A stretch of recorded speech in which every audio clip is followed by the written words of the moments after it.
Hey everybody, my name is Eddie, and I was wanting to do a video documentation of some sticks that I've done. It's Christmas Eve, and I've been working on a survival hiking stick for my dad. I don't do these very often. I did one for my son for his for Christmas last year, and so it's taken me just about a year to get to another one. So anyway, I want to introduce you to my father's hiking stick that I made, and this what adorns the top is an antler from a young buck that he actually shot. He didn't know I was making this stick, so I was able to put some stuff together and gave him that. So the handle here is a piece of leather that I ordered an old bicycle messenger bag that goes on the handlebars, and that was the piece of leather. And the bicycle handlebar was the bag was from World War II era, so that's a pretty old piece of leather. And in between it is the parachute cord, the 550 parachute cord, and then on the top I have the short Turk heads knot that I used a former to make, and I got that on the paracordist from YouTube. The slingshot, which is this piece right here, was made by my wife, and she wove that together using a former as well. And then on the stone there, that was just an old, we used to call those Indian beads when I was a kid, an Indian bead that I found on the creek bank over in on Silamo Creek, on the North Silamo Creek. So anyway, so this, to just tell you a little bit, the staff itself, we were at my dad's cabin on the Tennessee River, and he went and cut me several straight sticks on the hillside, and he calls this buck brush. He didn't know what the actual name of it was, but it's a super hard piece of wood. I tried to do a little hand carving and on a sample piece, and it was pretty tough, so I ended up not trying it on this as my first one. I have to use a little softer wood, but it just turned out to be a very, very beautiful color. I love that, and it goes well with the black and the leather. Well, I'll start you with the top here. The deer antler, I made so that it comes out and it can become a tool. It's got a long, probably about a 4 to 5 inch spike on the end. That was a bolt at one time, and I cut the end off and then ground it down to a point. So as you're walking, you can have your hand in the slingshot as an armrest. That goes inside there, and you've got your hand there, so it's a good little rest for you to walk on. It keeps your hand up, and then if you needed to use it as a weapon, you can always pull it up, and it's got a nice good point there and a good downward point, and it's got a good grip on it. It just feels pretty comfortable in the hand. Or you can use it as a good digging tool. It's a good position to use to dig in.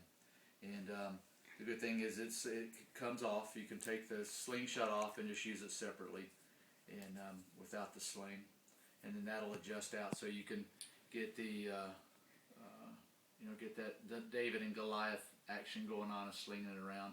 But it does take some practice. There's lots of videos out there that show how to do that, but I have tried it on some that I've made. It takes a little bit of practice on that.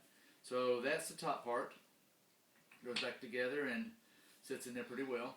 And then the bottom part of the length, I wanted to make it lay down for you. My pack is hanging out with me today. I wanted to make it a little bit longer than just a cane, and I needed a place to hollow it out more than that, and the bottom was too knotty for me to hollow out, so I ended up choosing a copper pipe, and I just married, it's a threaded piece, and I tried to thread the wood, and it held on pretty good, but I used a two-part epoxy just to really get a good grip in there. And then on the copper pieces, I just got a piece of electric tape holding on right now. It stays in there pretty good, and you get it loose.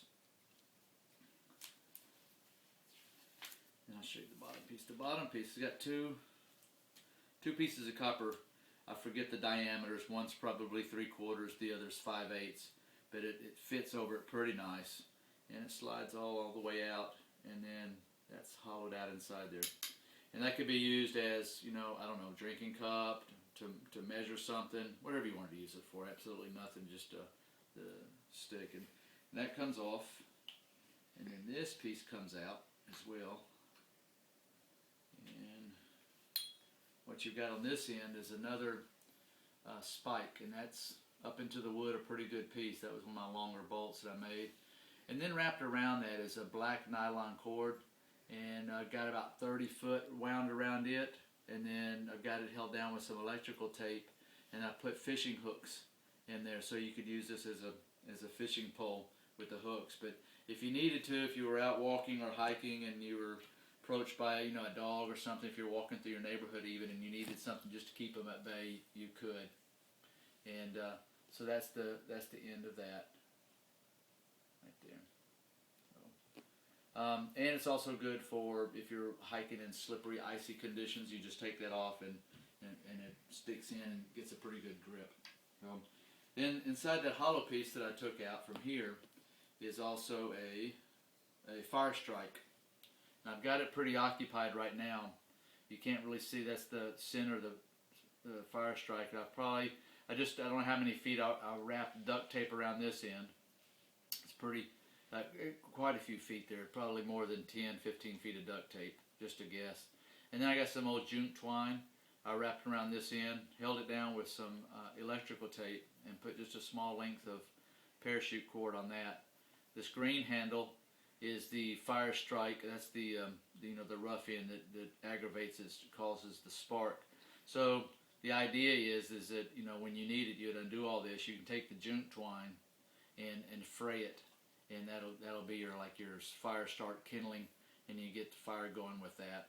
And the duct tape is just every man needs some duct tape around to fix stuff, and you can either gig with that, fish with that, and if it just push comes to shove, you had to, you can undo the turk heads knots. And each one of these got about 20, maybe 20 feet of parachute cord, 550 parachute cord. This one probably not as much. That's a little bit smaller.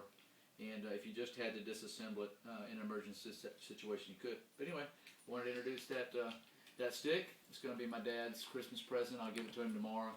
And I sure thought about him a lot when I was putting it together, and I look forward to giving it to him and hearing about him walking and hiking with it. So, all right, that's it for that stick. Thanks a lot.